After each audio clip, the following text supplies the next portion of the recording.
오늘 우리에게 주신 말씀은 디모데후서 3장 1절에서 5절입니다.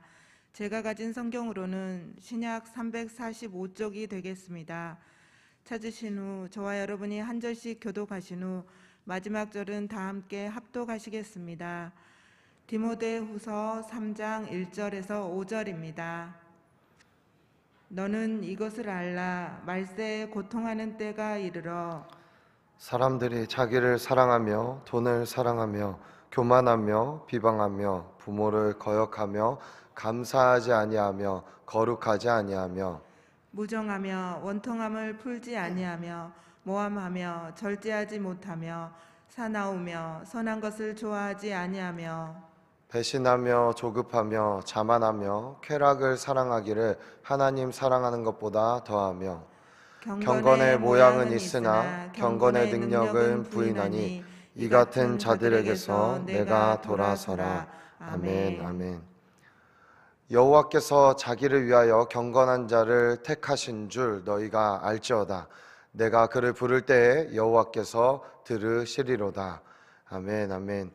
오늘도 주님의 택함을 받아 이 성전에 새벽부터 나오셔서 오늘 하루를 또 예배의 삶을 살아가실 모든 성도님들, 또 온라인으로 함께 예배하시는 모든 성도님들 위해 주님의 함께 하심과 경건하심의 은혜가, 또 우리의 그 음성을 들으시는 하나님의 은혜가 가득한 시간이 되시기를 예수님의 이름으로 축복합니다. 사랑하는 여러분, 정말 사단은 배수의 진을 치고 있다는 생각을 많이 하게 됩니다.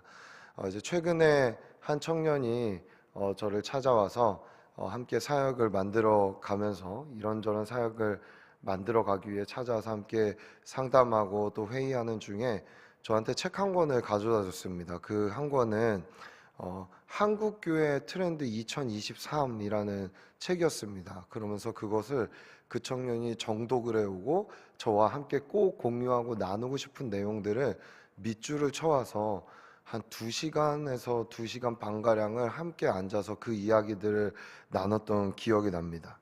거기에 이제 여러 이야기들이 있는데, 물론 이제 뭐 실버 사역이나 뭐 다음 세대 사역, 교육, 많은 이야기들이 있었는데, 그 책은 이제 여러 명의 리서치한 것들을 종합한 결과들 가지고 아주 데이터되어 있는 것들을 글로 잘 풀어내고 분석하고 대안까지 제시해 놓은 책이었습니다. 그래서 제가 그 책을 어젯밤에도 이제 말씀을 준비하면서 조금 이렇게 읽는데, 그 책에는 이제 다음 세대들에 대한 이야기 중에 다음 세대들이 신앙생활을 하고 있는 비율에 대해서 이야기하면서 20% 정도가 교회에는 나가고 있다. 그게 이제 20대, 30대 기준으로 이렇게 본 것입니다. 근데 20% 정도가 교회에 나가고 있다, 이렇게 봤다고 하더라고요. 그러니까 80%는 교회를 안 나가고 있는 것이죠. 근데 제가 그 친구와 이런 대화를 하면서 그 친구가 그러더라고요. 목사님, 너무 작게 보고 있는 거 아닌가요? 이렇게 얘기를 하더라고요. 그래서 근데 내가 목회 현장에서 경험하면서 생각하는 것은 실제로 이보다 더 적은 것 같다. 그럼 목사님 몇 프로 정도로 보세요? 저한테 이야기를 해서 저는 한 15%, 14% 정도가 아닐까. 그것도 이제 뭐 저의 추정치긴 하지만 어쩌면 실제는 그보다 더 적을 수 있다, 이렇게 이야기를 했습니다.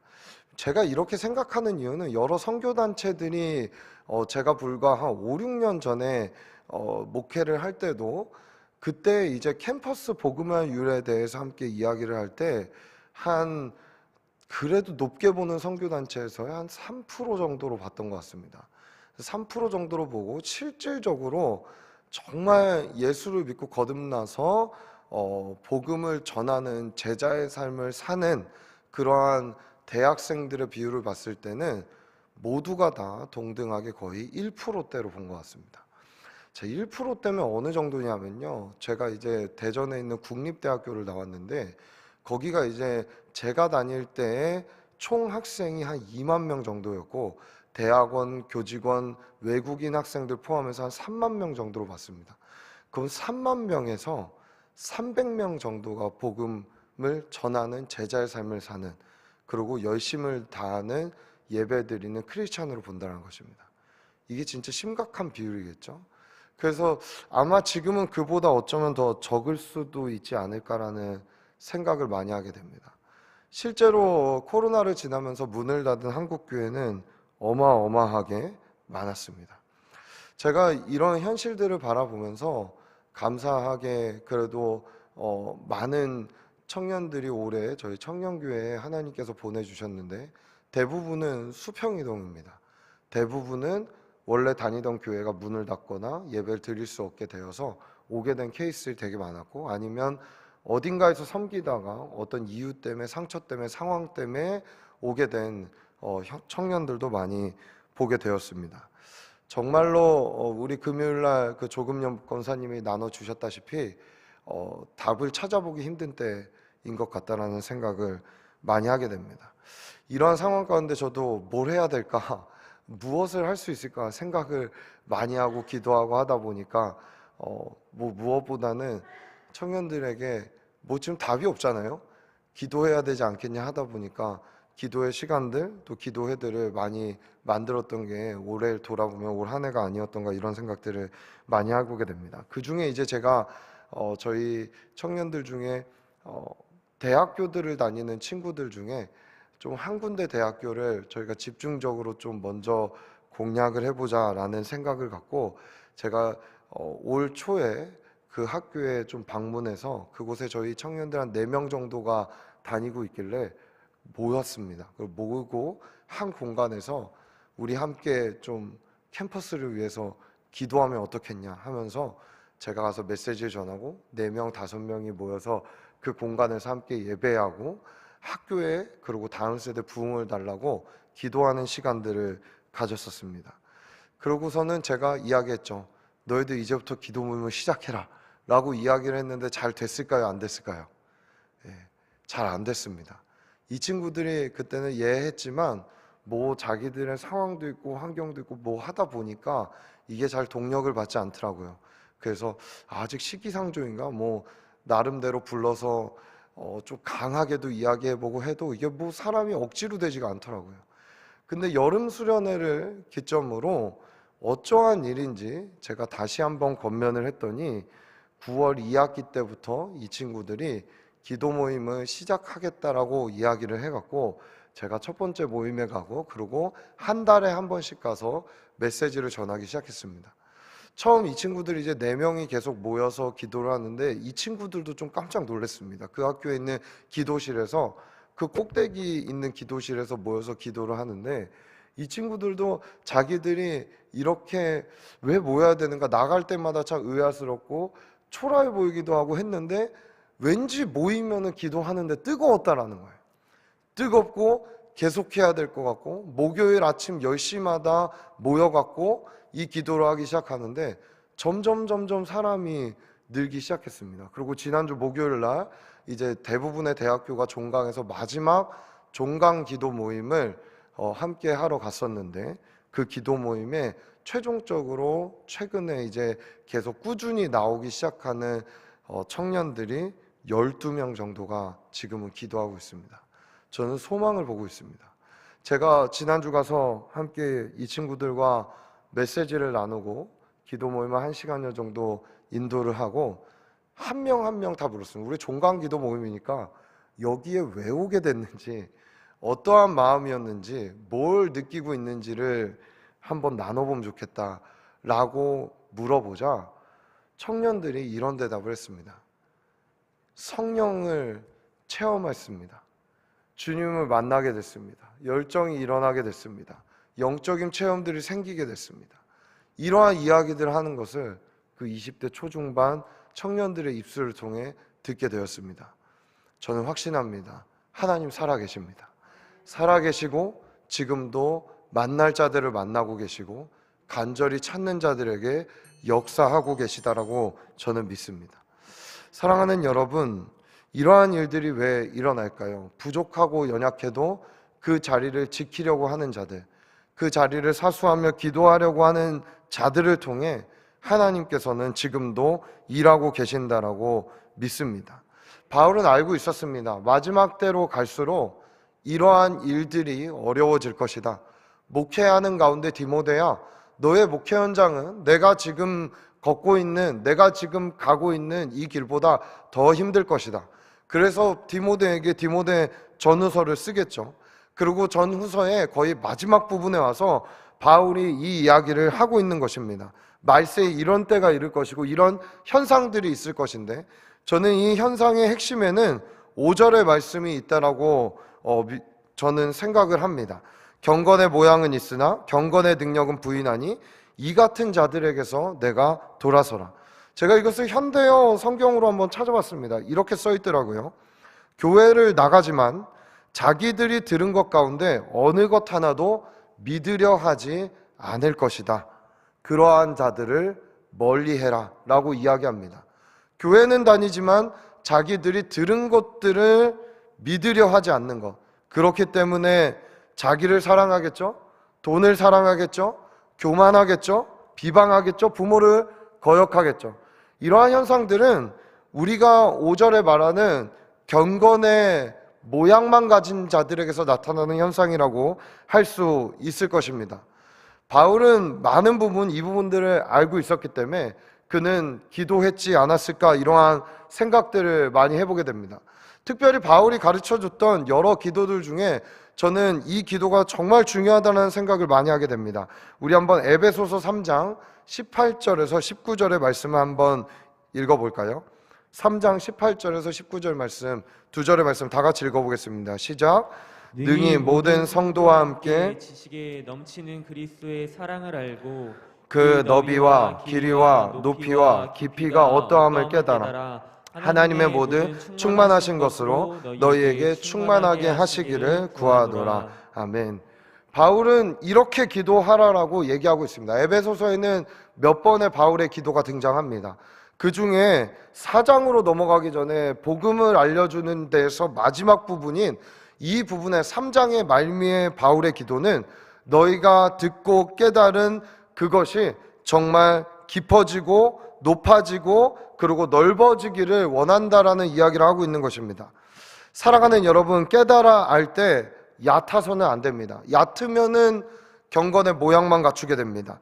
낮아서도 안 됩니다. 좁아서도 안 됩니다. 누구도 못 가본 깊이까지 우리는 갈 수 있어야 되고, 누구도 다 보지 못한 곳까지 우리는 가봐야 하며, 누구도 품어보지 못한 사람까지 품을 수 있는 넓은 가슴을 우리는 가져야 될 줄 믿습니다. 이것은 하나님의 충만하심으로만 가능한 것입니다. 깊고 높고 넓으신 하나님의 영이 우리에게 들어오게 될 때 깨달아 아는 것들로 살아갈 수 있는 은혜가 우리 가운데 있게 되는 것입니다.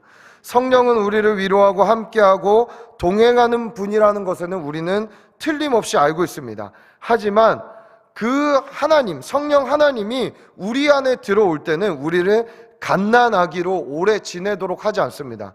반드시 우리를 성장하고 그리스도의 형상을 품은 모습까지 우리를 키워가시고 우리를 성숙시키시는 분이 성령 하나님의 은혜라는 것이고, 성령 하나님의 역동적인 우리 가운데 일하심이라는 것을 우리는 알아야 될 줄 믿습니다. 오래된 사람은, 신앙이 계속 연수가 많아지는 사람은 오래된 사람에 맞게, 나이에 맞게, 연수에 맞게 삶의 열매도 가득해야 되는 것입니다. 자, 이것이 가능하라면 나를 교훈하고 훈계하시며 나를 바른 길로 자라게 하시는 하나님의 영이 우리 안에 충만하게 들어와야 되는 것입니다. 그래서 저는 요즘 담임 목사님 기도가 만사라는 이야기를 하는데, 저는 이 말에 전적으로 동의합니다. 하나님의 영이, 우리가 늘 말씀을 듣잖아요. 그러나 들으나 우리 안에 믿음이 커지려면, 살아내려면 우리의 힘으로 되지 않습니다. 기도해야 됩니다. 그 열정으로, 사랑으로 말씀이 믿어지는 그 역사까지 가려면, 그 거룩한 삶을, 경건의 삶을 이뤄가려면 기도밖에 답이 없는 것입니다. 이 영이 오는 방법은 다른 방법이 없습니다. 여러분, 기도해야 됩니다. 그래서 이엠 바운즈는 이런 얘기를 합니다. 기도는 경건의 수로이자 원천이다. 경건의 영은 곧 기도의 영인 것이다. 경건이 없이 참된 기도가 없으며 기도가 없이 경건이 있을 수 없다. 이렇게 얘기합니다. 우리가 경건하려고 하지만 기도하지 않고 있는데 경건한 듯 보이면은 그 경건은 가짜일 수 있습니다. 왜냐하면 경건의 능력은 우리 안에서 생성되지 않기 때문입니다. 그럼 여러분, 경건이란 뭘까요? 경건이 정말 뭘까요? 경건의 모양과 경건의 능력이라고 바울은 이렇게 나눠서 설명하고 있는데, 경건은 무엇일까요? 참 피상적이고 어떻게 보면은 우리 안에 구체적이지 않은 개념일 수 있다는 생각을 많이 해보게 됩니다. 여러분, 성도가 지향해야 할 경건은 바로 오직 예수 그리스도의 이름을 통해 영감을 받아 살아가는 것을 저는 이야기한다라고 생각합니다. 그리스도를 영화롭게 하는 것만이 그 사람의 목적과 비전과 야망이 되어야 하고, 또 수고는 오직 예수 그리스도를 위해서 바쳐야 되는 것입니다. 예수님이 오셨을 때를 한번 생각해 볼까요? 우리 이제 크리스마스 얼마 안 앞두고 있죠?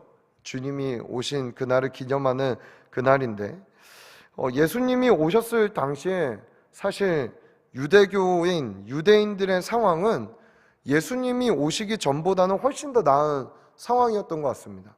400년의 암흑기를 지나고 로마의 통치가 있었지만 그들은 어려움이 있었던 건 사실이지만 로마가 여러 유화 정책들과 문화적인 이름으로 그들의 문화를 인정해 줬기 때문에 어떻게 보면은 그 400년의 로마 이전보다는 어떻게 보면은 종교적으로는 황금기가 아니었을까라는 생각을 많이 해봅니다. 그래서 어떤 목사님, 어떤 신학자는 이러한 글귀를 썼습니다. 종교적 전성기를 누리던 때라고 이렇게 표현하기도 합니다. 그러나 그 종교적 전성기를 누리는 그때 그들은 하나님의 아들인 예수 그리스도를 십자가에 못 박았다, 이렇게 표현합니다. 그러면서 이렇게 씁니다. 이때만큼 기도가 성장했던 때가 없는데 이때만큼 기도가 적었던 때가 없었다. 이때만큼 제사가 많았던 때가 없었는데 이때만큼 제사가 적었던 때가 없었다. 이때만큼 우상 숭배가 적었던 때가 없는데 이때만큼 우상 숭배가 성황할 때가 없었다. 이때만큼 성전 예배가 흔했던 적이 없었는데 이때만큼 하나님에 대한 예배가 적었던 적이 없었다. 이때만큼 말뿐인 예배가 성장했던 때가 없었으며 이때만큼 마음의 예배가 적었던 때가 없었다. 이때만큼 교회를 다니는 사람이 많았던 때가 없었으며 이때만큼 참된 성도가 적었던 때가 없었다. 즉 입으로는 하나님을 섬겼고 마음과 손으로는 하나님의 아들을 십자가에 못 박았다, 이렇게 얘기합니다. 여러분, 이게 경건의 모양은 있으나 경건의 능력은 없는 삶이겠죠. 입으로는 우리의 어떠한 외적인 표현으로는 믿는 듯한 사람인 것 같으나 마음과 손으로는 여전히 예수 그리스도를 십자가에 못 박고 죄 가운데 빠져 있는 삶을 이야기하고 있는 것입니다. 경건의 모양, 경건의 능력, 이 차이가 아닐까요? 이런 의미에서 경건은 헬라어로 유세베이아라는 말인데 유세베스라는 말에서 유래합니다. 여기에는 이런 뜻이 있더라고요. 강한 경외심. 그냥 경외심이 아니라 강한 경외심입니다. 경외함, 두려워함. 뭘 두려워하는 걸까요? 세상이요? 문화요? 사람이요? 아니죠. 하나님 한 분만을 가장 두려워하는 것, 이것이 경건입니다. 그렇기 때문에 헌신적이라는 뜻도 있습니다. 그분만 두려워하니까 그분을 위해서 헌신적인 삶을 살 수 있게 되는 것입니다. 강한 경외심, 가장 주님만을 두려워하고 우리 늘 이야기하고 들어왔던 코람데오, 그렇죠? 하나님 앞에서의 삶을 사는 것, 주님 앞에서 나의 마음은 어떤가, 주님 앞에서 그 말씀을 대할 때 오늘도 주일날 모든 부서에서 오늘 1, 2, 3부 예배를 통해 하나님의 말씀이 이 단에서부터 떨어질 텐데 그 말씀을 나는 어떠한 마음으로 받아들이고 있는가, 그리고 어떻게 이 말씀을 받아들여 지켜 살려고 몸부림치고 있는가, 이것이 우리에게 경건의 모양이 있는 삶인지 아니면 경건의 능력을 갖춘 삶인지 나눠주는 부분이라고 할 수 있을 것 같습니다. 사랑하는 여러분, 제가 축복 성구로 함께 여러분과 나눴었지만 경건한 자에게는 정말 확실하게 약속되어 있는 복이 있습니다. 다른 것이 아닙니다. 경건한 자의 소리에 하나님은 귀 기울이고 계십니다. 자, 그렇다면 이 땅에 아직도 왜 어둠이 만연하고 우리가 지는 것 같고 힘없어 보이고 안 되는 것 같은가? 왜 역사가 일어나지 않은가? 그건 어쩌면 우리가 경건하지 않기 때문일 수도 있다라는 것을 우리는 생각해 볼 수 있습니다. 다시 한번 시편 4편 3절의 말씀을 우리 이번에는 다 같이 한번 읽었으면 좋겠습니다. 우리 다 같이 읽겠습니다. 시작. 여호와께서 자기를 위하여 경건한 자를 택하신 줄 너희가 알지어다. 내가 그를 부를 때 여호와께서 들으시리라. 아멘. 여호와께서 오늘 이 새벽에 아침부터 나와서 기도하시고 주님 앞에 경건하게 살아가려고 하시는 여러분의 몸부림에 들으시며 응답하시는 오늘 하루가 되시기를 예수님의 이름으로 축복합니다. 여러분, 경건의 능력을 포기하는 삶을 살지 마시고 선택하고 적극적으로 살아가기를 결단하십시오. 우리 주님 여러분을 도우실 것입니다. 우리 두 손을 들고 기도할까요? 오늘도 우리 다음 세대 예배들도 오늘 하루 함께 드려지고, 그쵸? 이 연말을 갈수록 또 1, 2, 3부 예배가 여기서 드려지는데, 하나님 오늘 단 한 명의 영혼도 경건의 모양으로 남지 않게 하시고 능력을 갖춘 자로 살아가 이 땅을 변화시키게 하여 주옵소서. 내 주변을 변화시키게 하여 주옵소서. 내가 변화되게 하여 주옵소서.